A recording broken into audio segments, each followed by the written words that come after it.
Sudah paham ya? Paham, Bu. Paham, Bu. Nah, lalu yang kedua ini Anda lihat ada alilik di sini ya, sama alilik asiklus tadi ya nah, di sini. Nah, tapi di sini juga ada cincin. Nah, ini ada cincin. Nah, ada istilah di Woodward Fisher ini, tuh bapak-bapaknya itu ya, revisi buku ya. Ini exocyclis. Exocyclis. Apa artinya kemarin exocyclis? Double bond yang ada di luar cincin. Exocyclis. Double bond yang ada di luar cincin. Gitu ya. Nah, jadi di mana double bond yang ada di luar cincin, kalau ini kan kita kasih ada satu, ada dua, berarti yang di luar cincin ini yang satu kan? Nah, ini adalah eksosiklisnya. Ya, itu adalah eksosiklisnya. Ada satu eksosiklis, ada satu ikatan rangkap yang di luar cincin, yang terikat langsung pada cincin ya. Jadi selain 217 nanometer, ini juga ada satu eksosiklis tambah 1 nanometer, lalu tambah 2 alkyl substituen. Sebenarnya akan lebih ini akan lebih tepat kalau ini dikatakan bukan alkil ya, tapi residu cincin. Nah, residu cincinnya yang mana? Ini satu, dua. Nah, ini duanya dari sini ya. Ini ada satu, ini dua. Maka kita tahu kan tambahan alkil itu kan 5. Jadi ini sebenarnya 2 kali 5 nanometer. Sama dengan 10 nanometer. Ketika ditambahkan semua 217 tambah 5 tambah 10 hasilnya 232 nanometer. Bandingkan dengan experimental value selisih 5 nanometer.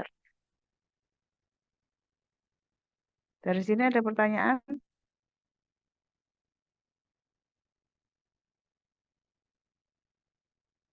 Waktu untuk mencatat?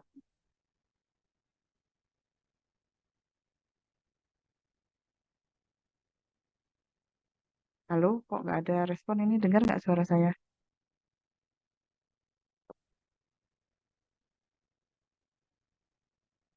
Halo, bisa dengar suara saya?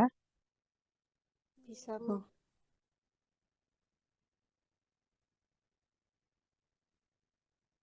Oh, bisa dengar suara saya nggak? Bisa, Bu. Bisa, Ibu. Ayo, dijawab ya. Suara saya masih gema nggak?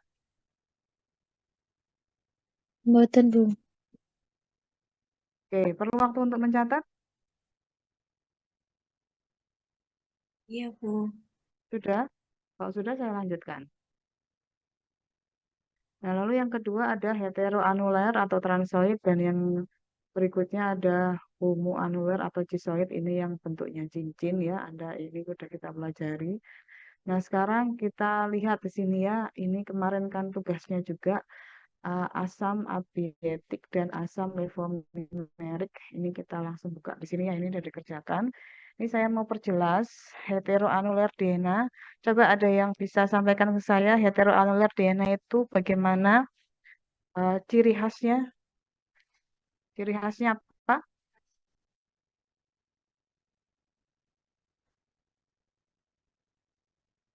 Ciri khasnya apa? Heteroanuler DNA.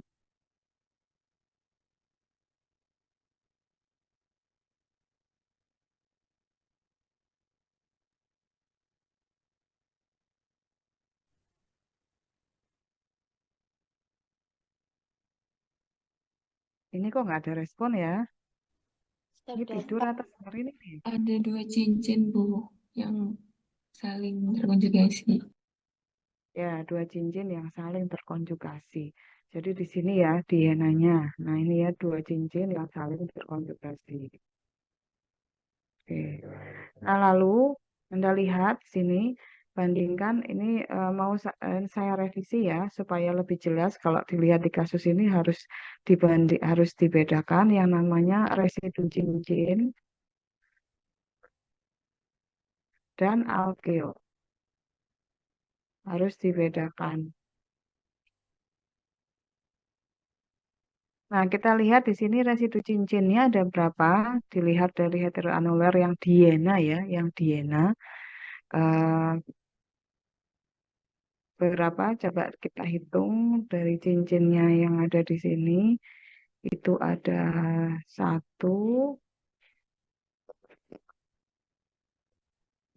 satu ya, satu, lalu dua, dan tiga yang terikat langsung pada DNA-nya. Lalu di sini ada juga terikat alkil. Jadi ada berapa? Tiga residu cincin dan satu alkil. Sekarang kita lihat yang bawah, berapa residu cincinnya.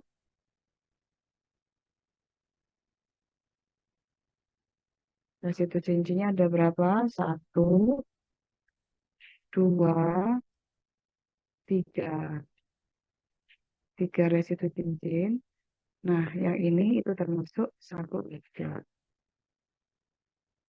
Nah, sebenarnya ini dianggap sama 4 alfil karena sama-sama 5 nanometer. Nilainya sama 5 nanometer, makanya ini jadikan satu. Tapi kalau kita lihat mau dibedakan, jadi seperti itu tadi caranya ya. Jadi bedakan residu cincin dan juga alkilnya. Dari sini ada pertanyaan?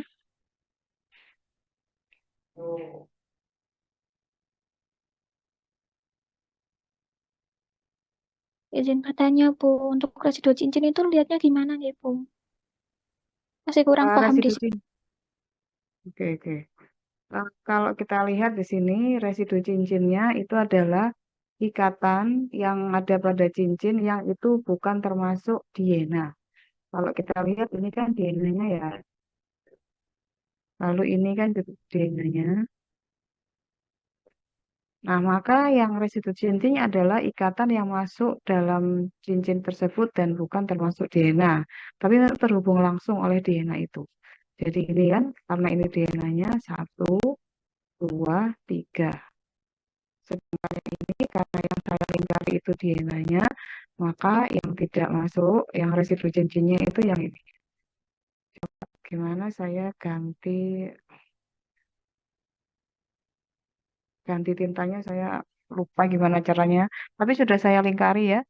Jadi ini itu DNA-nya yang dilingkari yang saya arsir begini itu DNA-nya. Itu DNA-nya. Sedangkan yang masuk ikatan dalam satu cincin yang terikat langsung dengan DNA itu yang disebut dengan residu cincin.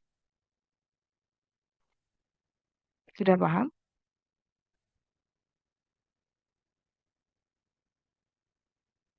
Sudah, Ibu. Ada Terima pertanyaan kasih. lagi? Oke. Ibu izin bertanya. Untuk mencatat, Ibu izin bertanya, yang cabang yang COOH itu berarti diabaikan tapi.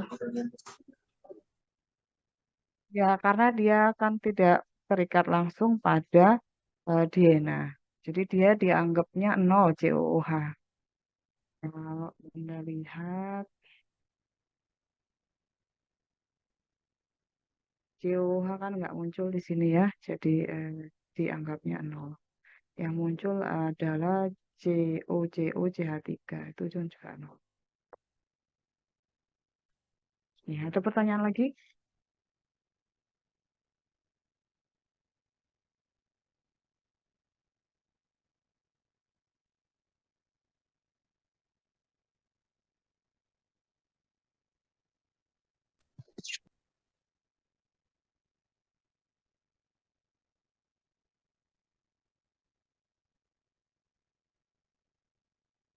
Saya lanjutkan.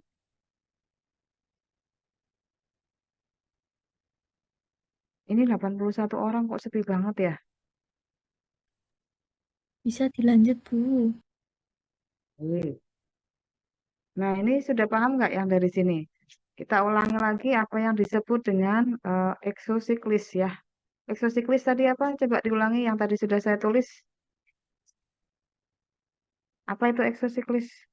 Double bond yang ada di luar cincin yang terikat langsung dengan cincin. Oke. Nah, jadi kalau untuk menentukan eksosiklis, umumnya ini di cincinnya dinamai dulu. A, B, C, D. Waktu waktu di awal-awal kita sudah tahu bahwa eksosiklis itu dipunyai oleh dua cincin, ya kan? Terikat pada dua cincin yang berbeda. Nah, Anda lihat sekarang, eh, kalau ada dua definisi yang sebenarnya itu tidak bertentangan sih. Jadi yang definisi yang pertama,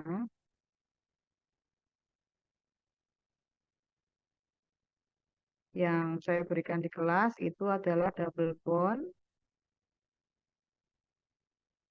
yang dimiliki oleh dua cincin, betul ya? Lalu yang kedua yaitu double bond yang terikat di luar cincin. Nah, kita lihat ada berapa ikatan, ada satu, ada dua, ada tiga, begitu ya. Nah, jadi kita lihat yang ikatan satu, double bond satu, itu kan sebenarnya eksosiklis dari cincin apa? Atau P? Yang ini.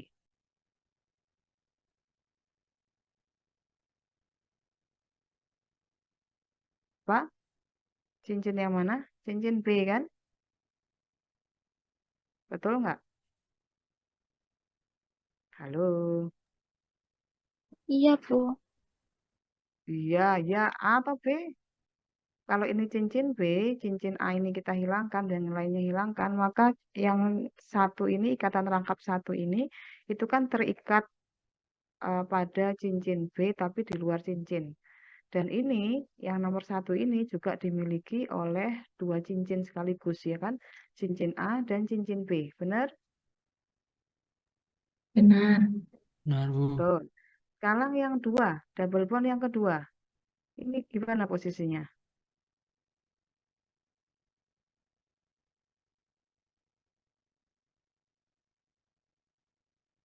Posisinya di mana? Di cincin B.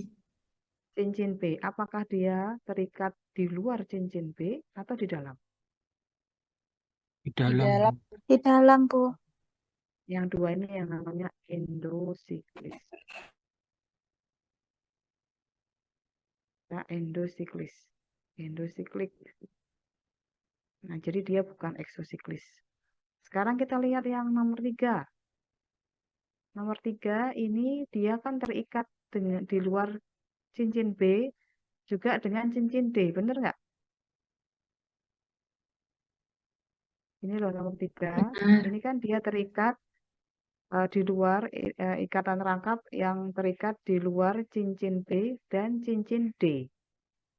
Maka dia dihitung berapa kemarin? Jumlahnya berapa? Dua. Jadi dia itu kalau menurut pengertian yang nomor dua terikat di luar cincin B dan D. Makanya terhitungnya dua eksosiklis.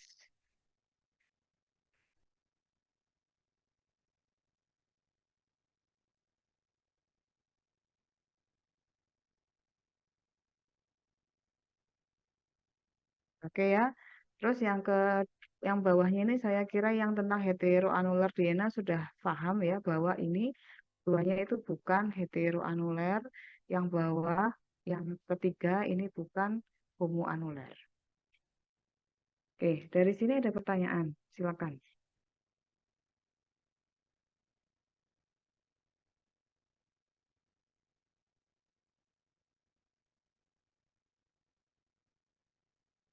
Nggak ada? Masih dicatat, Ibu. Oke.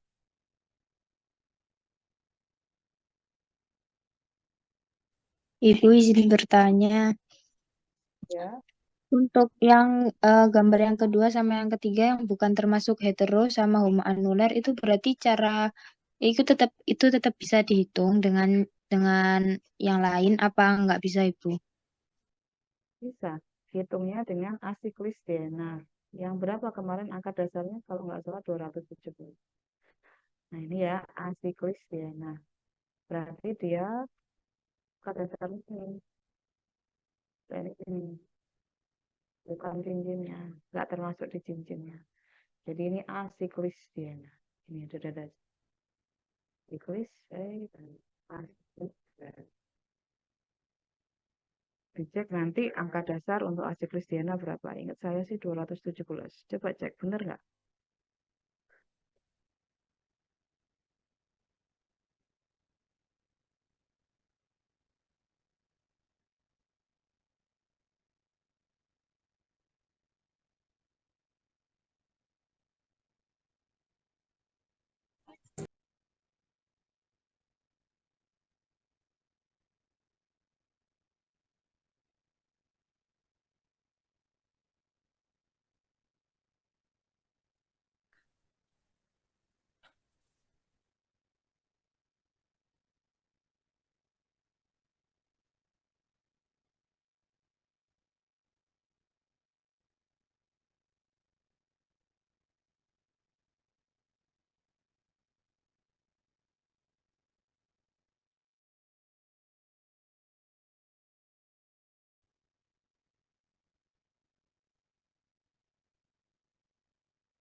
Oke, sudah?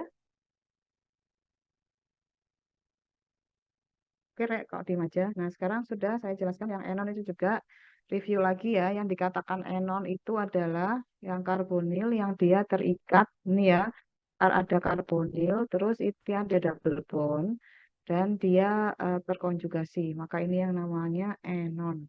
Sedangkan kalau di enon, dekat dengan karbonil itu ada dua ikatan rangkap yang saling terkonjugasi dengan karbonil.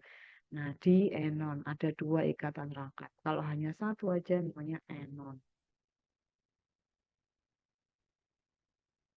Ingat, ini ada angka dasar. Kalau ini enon, ya berarti hanya satu ikatan rangkap yang terkonjugasi dengan karbonil. Ini dienon. Nah, kalau dienon berarti ada dua ikatan rangkap yang terkonjugasi dengan karbonil. Paham ya sampai sini ya? Udah ya kalau enon ini ya. Kita lanjut. Nah, ini nanti Anda harus cek dengan teliti dia masuk yang mana. Nah, ini seperti ini. Ini dia enon.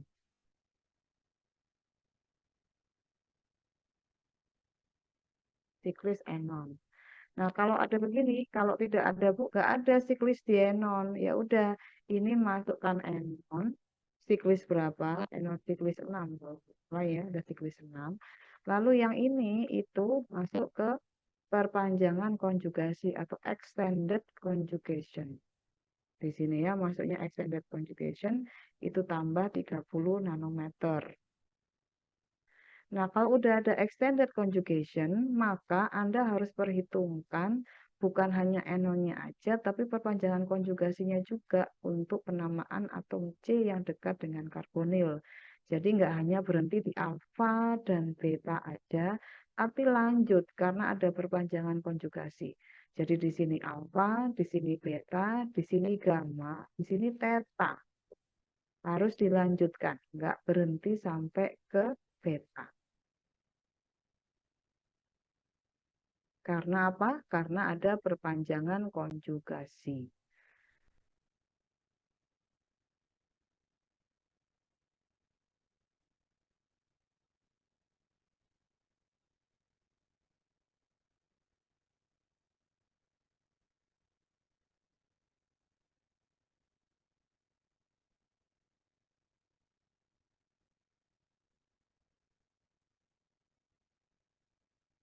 Paham sampai sini ya? Halo?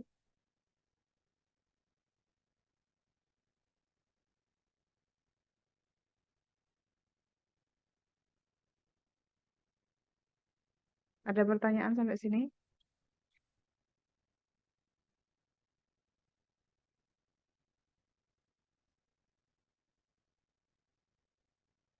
Diam aja sih, Re, ini. Masih dicatat, Bu. Ya dijawab, masih mencatat, Bu, gitu. Kan saya nggak bisa lihat, kalian nggak on kan kamera juga. Saya juga nggak hanya lihat slide yang ada di yang saya terangkan.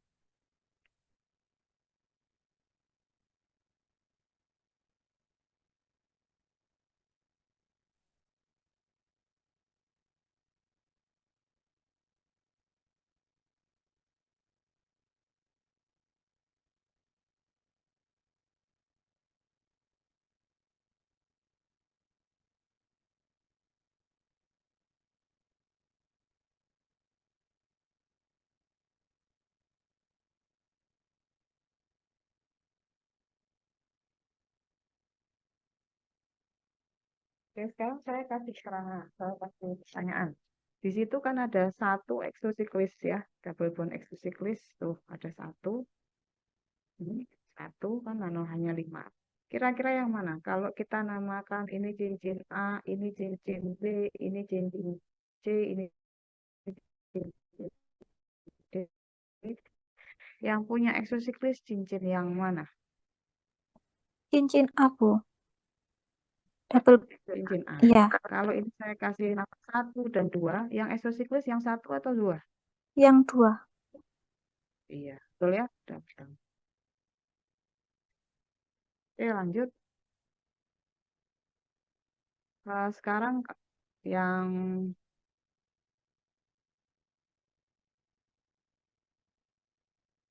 aromatis, saya kira Anda cukup melihat R, ya, nanti besok ya, dilihat ada R, ada G. Kalau R-nya alkil atau CH atau ring residu, ya misal pertambahannya gitu ya, pertambahannya itu biasanya CH3, maka lambda max induknya 246. Ya, jadi kalau misal R-nya di sini misal CH3 gitu, maka Anda pakai yang ini. Atau misal di sini R-nya itu ring residu, misal ada cincin cincin lagi di sini, nah, begini misal. Nah, ini juga masuk ring residu, itu 246. Kalau R-nya sama dengan H, itu 250. Tapi kalau asam karboksilat ya, COOH atau ester ya, di sini kan asam karboksilat ada ininya jadi OH itu berarti asam karboksilat atau jadi OR itu kan berarti ester, ada karbonilnya kan di sini ya. Nah, itu berarti 230.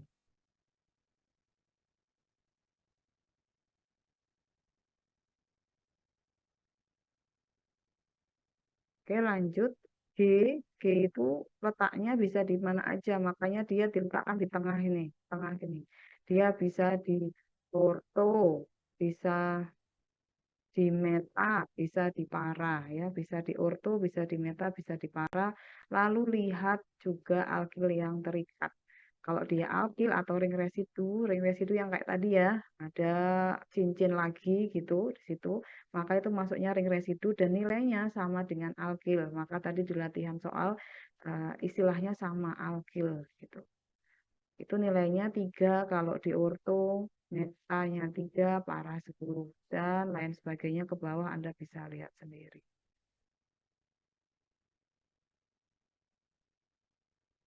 Nah, Bu, ini kenapa kok kosong? Bukan 0, kok kosong? Nah, ini karena ini dia dia terukurnya yang ada di perhitungan Woodward-Fisher ya pada posisi para aja gitu. Oke, dari sini paham? Kalau sudah, saya beri waktu untuk mencatat, lalu silakan kalau ada yang ditanyakan tentang UV-Vis.